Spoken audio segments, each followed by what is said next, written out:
sûr, il y a l'école. Alors, c'est au programme. À l'école, c'est au programme des CM2, des 3e et des premières.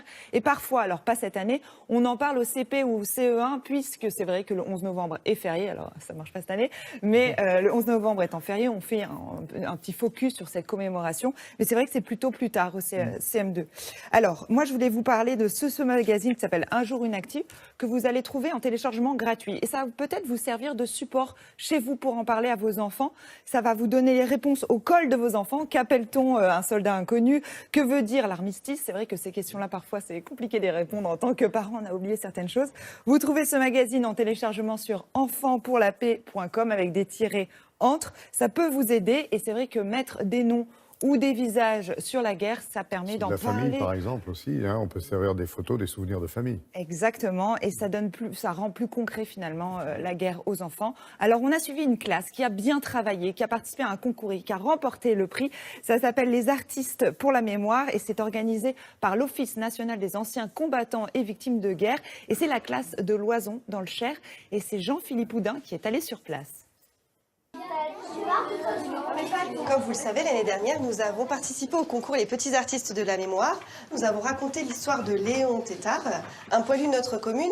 Et j'aimerais que ceux qui ont participé au projet l'an dernier expliquent aux nouveaux comment nous avons procédé pour créer notre carnet de guerre. Laureline. D'abord, nous avons recherché un soldat qui avait une vie intéressante et que surtout, sa famille habitait encore à Oison. Et qu'il y avait des documents qu'ils pouvaient nous prêter pour qu'on puisse écrire le livre. Voilà, une famille qui avait des documents authentiques. Léon Justin Tétard, c'est un poilu de notre commune. C'était un agriculteur. Il est parti à la guerre en 1915. Et il est mort en 1915. Dans les tranchées, ils ne pouvaient pas se laver, se raser, se doucher. Et du coup, ils étaient poilus.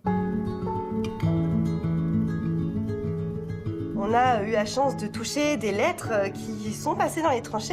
Donc dans ce carnet, on trouve de vraies lettres. Des lettres du poilu, des lettres de Léontine, sa femme. Mais on trouve aussi des lettres inventées, imaginées par les élèves. J'ai écrit une lettre de quand Léon s'est engagé pour aller au front. Léon était triste parce qu'il allait partir à la guerre. Du coup, c'était difficile pour lui. Après, une fois qu'on a terminé cette phase d'écriture, oui Nathan? Aussi, Lydie Baron, elle est venue dans notre classe. Oui, qui est Lydie Baron? Une illustratrice. Oui. Elle nous a appris plusieurs techniques. Oui, tu peux nous en citer quelques-unes? Le collage. Oui. Le découpage. Le dessinage. Alors, le dessinage, ça n'existe pas. Du dessin, oui. Alors, une fois le découpage terminé, Lydie vous a montré différentes sortes de livres. Quelle sorte de livre avez-vous choisi? Une forme d'accordéon. Voilà, le carnet de guerre a pris la forme d'un livre accordéon.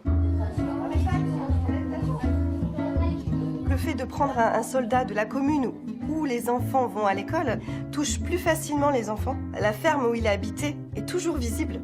On passe souvent devant avec le car. Donc cette manière d'aborder les choses, ça rend tout de suite plus facile les apprentissages et ils ont beaucoup plus appris que dans une leçon traditionnelle. Quand on a gagné le prix national, j'étais hyper content parce que ce qu'on a fait, c'était une histoire à vivre que j'avais fait avec tous mes copains d'école. Et j'étais hyper content. Un formidable travail de recherche, Frédéric. Ça fait plaisir à voir. Bravo à ces petits berrichons, et pas que. Hein, ils sont du sud du département du Cher. À Oison. C'est ça. ça. On voit sur la carte. Je ne vois pas la carte. Voilà, on voit bien là. Oui, c'est dans le nord du département. Oui, mais on est au